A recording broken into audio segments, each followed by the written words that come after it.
All right, sports fans, how's everybody out there doing? William Martin coming at you one more time here on YouTube with another edition of the 300 Pounds of Sports Knowledge Podcast. Pro Bowl wide receiver DeAndre Hopkins got his wish as he will be getting a new football home for next season. Today, the Arizona Cardinals released Hopkins after 3 seasons in the desert, with the last 2 years being underwhelming due to injuries and a suspension. But at the end of the day, in my opinion, Duke Hopkins just never fit in Arizona, not for any of his own doings, but just the fact that there is so much dysfunction going on currently through this Cardinals organization. The Cardinals, after the 2022 NFL season, fired head coach Cliff Kingsbury. And also around that time, longtime general manager Steve Keim stepped down. You think about it, the Kyler Murray factor. Do the Cardinals truly believe from top to bottom within their organization as far as Kyler Murray being their franchise quarterback? I'm not sure. You have rumblings from former Cardinals players about Murray's leadership or lack thereof. And nonetheless, this is just a bad run organization right now. And I think it's going to trickle over into the 2023 season, in my opinion. Now, of course, there's going to be people who will say, well, the Cardinals just released Murray. Why not try to trade him last month before the NFL draft? Well, the Cardinals did try to trade Murray, but his age, injury history, as well as his contract, scared a lot of teams off. And at the end of the day, the Cardinals, they just had to suck it up. And instead of getting back any compensation whatsoever for DeAndre Hopkins, they just simply had to release him. They will save more than $8 million in cap space for the upcoming season, but they also got to eat about 22 million in dead cap space for releasing Hopkins. Now you look at him going forward, and you're already hearing reports that the Buffalo Bills, Baltimore Ravens, and New England Patriots are all interested in his services for the 2023 season. I think that there are going to be more teams involved in the sweepstakes for Duke Hopkins. A possible reunion with Deshaun Watson with the Cleveland Browns. Of course, Duke Hopkins had some of his best seasons in the NFL when he was the starting wide receiver, or one of the starting wide receivers for the Houston Texans, and he was catching passes from quarterback Deshaun Watson. Of course, Watson was traded to the Cleveland Browns. They have and had great chemistry with one another. And just for the sake of argument, if Hopkins were to go to Cleveland, I don't think it would take that much for he and Watson to get back on the same page on the football field. A veteran presence in Pittsburgh with the Steelers. You look at the Pittsburgh offense, it came on towards the end of last season. And with that said, then rookie quarterback Kenny Pickett was beginning to get his feet under him. You like what the Steelers have at running back with Najee Harris. You have a solid tight end in Pat Fryermuth, and the Steelers are very high on the youngster at wide receiver in George Pickens. Bringing in potentially a guy like Duke Hopkins could definitely help their cause as they want to become a playoff team, obviously in 2023. Going to Kansas City with Patrick Mahomes. While Hopkins was still under contract with the Arizona Cardinals, the Chiefs were a team that was interested in him in regards to a trade. But obviously, like I said, the injury history, but most importantly, the finances on his contract just were unable to have been worked out for a trade. So, with that said, you no longer have that hurdle to get over if you're Kansas City. And make no mistake about it, as good as the Chiefs were last year en route to winning the Super Bowl, they didn't have that number one stud, a true stud at wide receiver. Duke Hopkins doesn't have to go out there and be the Duke Hopkins that he was about 5 years ago when he was racking up 14 or 1500 yards each year. You look at a guy like Travis Kelsey, you look at some of the other weapons that Patrick Mahomes has, and make no mistake about it, between Mahomes and the play calling of Andy Reid, they would make sure to get Duke Hopkins the football consistently. If that were to be the case with Duke Hopkins going to Kansas City, it would just basically be the rich getting richer. New Orleans, this is a team that intrigues me. I say this because they just went out there and signed quarterback Derek Carr this offseason. The NFC South is a very winnable division. And with that said, it doesn't take that much for a team to get over the hump. Remember, last year the Bucks won this division with a record of 8-9. We're not expecting the Bucks to even be that good this season post Tom Brady. Everybody else in that division was 7-10. The Saints still have a stout defense. And if you're going to bring in a veteran quarterback like Derek Carr, why not give him some talent to get for him to get the football to on the outside? And again, it wouldn't take that much for the Saints to step up and win this division, or be the top dog at least in the NFC South in 2023. You're also hearing rumblings about, Hopkins wanting to play with a quarterback like Jalen Hurts. And I mean, you look at how stacked that the Philly offense was last year and will be heading into this season. You already have Devonta Smith at wide receiver, along with AJ Brown in Philadelphia. It would just be one of those cases where the rich would get richer. But for Buffalo's sake, they are interested. You look at Josh Allen, a solid thrower of the football. You already have Stephon Diggs there, and both he and Duke Hopkins could be one of the top wide receiver combos in the AFC. We've already seen Baltimore go out there and upgrade their wide receiver room this offseason. Of course, bringing in a veteran like Odell Beckham. You would bring in another veteran like Duke Hopkins. And of course, it was all about trying to upgrade things around quarterback Lamar Jackson this offseason. The Ravens have done a solid job, and bringing in a guy like Hopkins would only help that.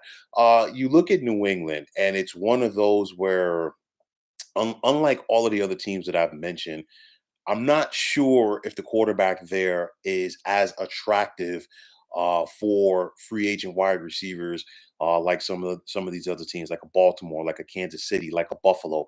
That could be the thing that could hinder, or one of the things that could hinder the Patriots' chances in regards to possibly potentially signing DeAndre Hopkins. I'm not sure if a lot of people want to go out there and catch footballs from Mac Jones as compared to the other guys. TFX, what's going on, my man?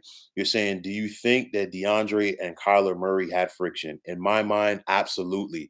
And I'll tell you like this: the quarterback has to be a leader. The quarterback cannot separate himself from the pack, if you will. And I'm not sure if everybody in on that Cardinals team was bought into Kyler Murray, because I'm not even sure if Kyler Murray was fully bought in. And we saw that through his play, in the last couple of years. And for me, I think it was a trickle down effect. If you go back to the 2021 season, they were rolling until Duke Hopkins had that knee injury. It carried over to the postseason in their loss with the Rams, and the Cardinals just never came together in 2023. You've heard about guys like Buda Baker complaining about things in the desert with the birds. And you would think about it, there were a lot of veterans and a lot of leaders on that team last year, but your quarterback has to be the guy. And that was never the case. You had a JJ Watt, you had a Duke Hopkins, you had a Buda Baker, but it just never came together for the Cardinals. So, to answer your question, yes, I definitely do think that there was friction there. Obviously, I'm not, in that organization, but nonetheless, from the outside looking in, I do believe that there was something there. But when it's all said and done, it's going to be very interesting to see how things work out for DeAndre Hopkins in the next couple of weeks. I do think that he's going to be signed prior to the start of training camp. It's just going to come down to the dollars and cents on a contract.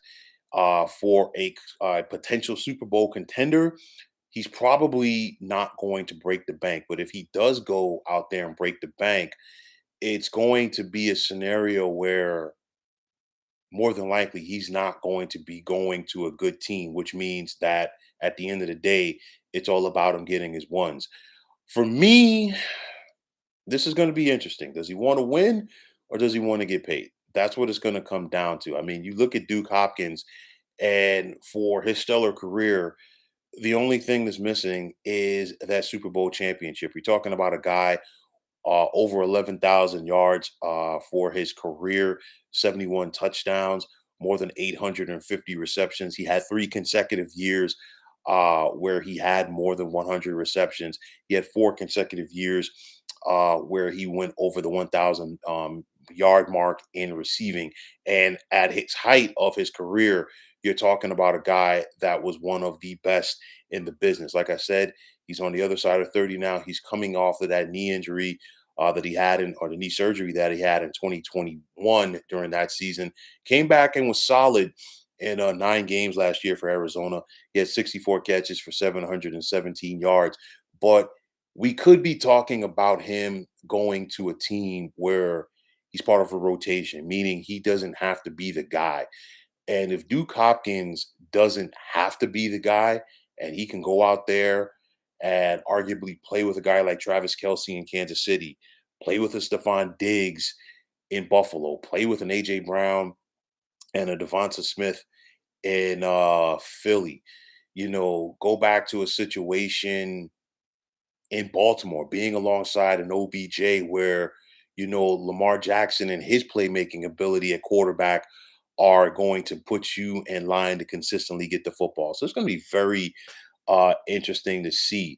I guarantee you, Duke Hopkins will be wanted by a lot of teams in the NFL. There's going to be a lot of courtship going on between now and whenever he signs. And at the end of the day, the ball is going to be in his court. It's going to be interesting to see what type of contracts are thrown his way.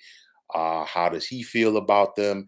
And most importantly, which playoff contender does he want to be on? Because I really don't foresee a scenario where Hopkins is not going to a team if he feels that this team does not have a chance to win. You look at the AFC North. I think this could be one of the better divisions in football going into next season.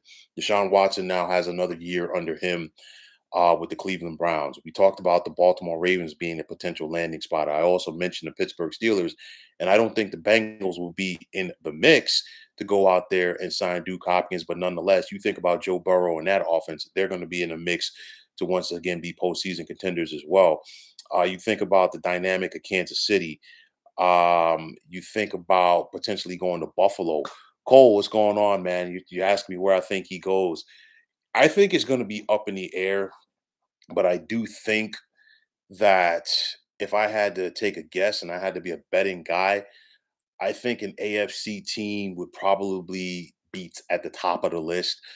Just due to the fact that they're the better quarterbacks, at least for right now in the NFL, reside on the AFC side. It's one of those scenarios where I don't see Dallas, going out there. Typically, when you think about a big name guy, you always think about Dallas going out there and signing him. They already picked up Brandon Cooks this offseason. You have a CD Lamb out there who's already on the Cowboys. So I don't think that's a scenario. TFX, you're saying he thinks you think that he goes to Jacksonville. Um, Initially, I thought about that, but then you got to remember Jacksonville also picking up Calvin Ridley. So maybe he's not a destination there. But at the end of the day, again, the quarterbacks are on the AFC side, so that's going to dictate things. Josh Allen with Buffalo. I don't think the Jets with Aaron Rodgers go after him just due to the fact that the Jets have been so busy this offseason bringing in wide receivers. Miami already has two studs at wide receiver that they can't consistently get the football to because Tua can't stay healthy. You look at Pittsburgh, you look at Cleveland, you look at Cincinnati, you look at Baltimore in that division. And I think everybody sans Cincinnati has a legit chance to go out there and sign him. Indianapolis, I'm really not going to put them out there because they're rebuilding right now. And I don't think Duke Hopkins wants to be a part of a rebuild.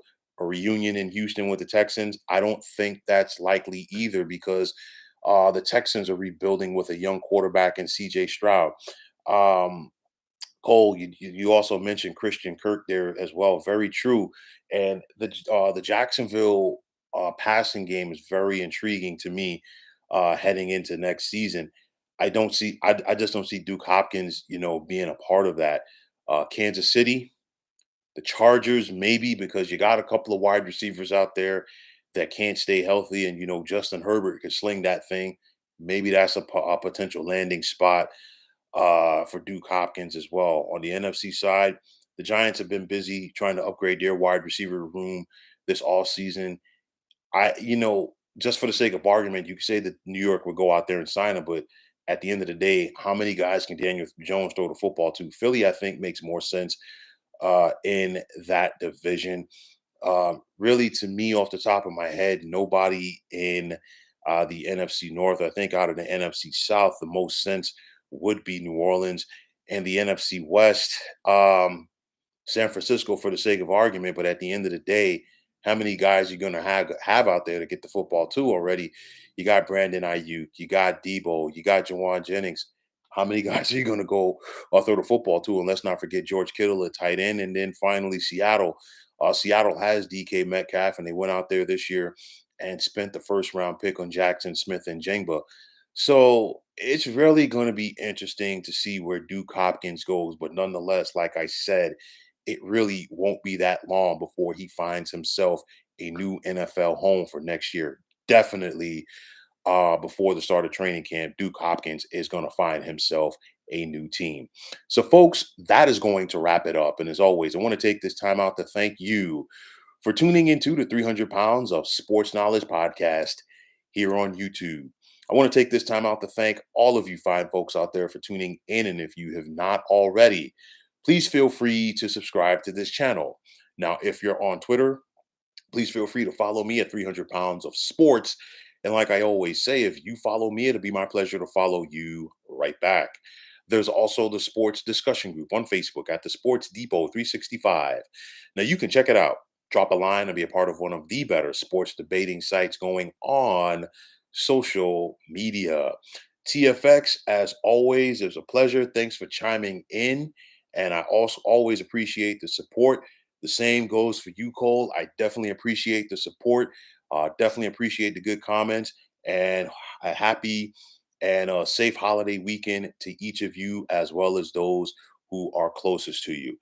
So, folks, once again, this is William Martin saying thank you very much, signing off, and thanks for tuning into the 300 Pounds of Sports Knowledge podcast here on YouTube. Be well, everybody.